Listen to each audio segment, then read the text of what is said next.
station on Space to Ground. Welcome to Space to Ground. I'm Dan Hewitt.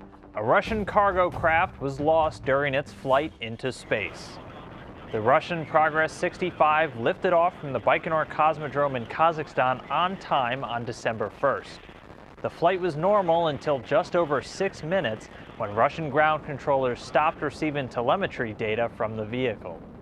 Preliminary information from Roscosmos indicates the vehicle was lost over an unpopulated and mountainous area, with most of the craft burning up in the atmosphere. The loss of the cargo ship will not affect the station's normal operations, and supplies aboard remain at good levels.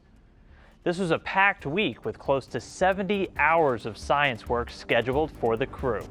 They worked on several experiments, including the European MARES device set up by Thomas Pesquet, which is researching the effects of microgravity on the muscular system. Commander Shane Kimbrough set up hardware for the Marangoni experiment, which investigates the physics of surface tension where liquid and gas meet, an important facet of heat exchangers in space and clinical diagnostics here on Earth. Peggy Whitson was even able to do a demonstration to help NASA flight surgeons figure out the best way to remove air bubbles from an IV fluid bag in case they are ever needed for a sick crew member. This week, Twitter user Alpha Edhito wants to know what the station crew does if there's a fire on board. That's a great question and an important part of any astronaut's training before flight. Every station crew practices fighting fires before flight at the Space Vehicle Mock-Up facility here in Houston.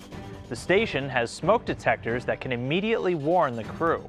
To suppress any fire, there are extinguishers that use either carbon dioxide, a fine water mist, or a water-based extinguishing foam. They also have oxygen masks available and handheld sensors to test the atmosphere for combustion products.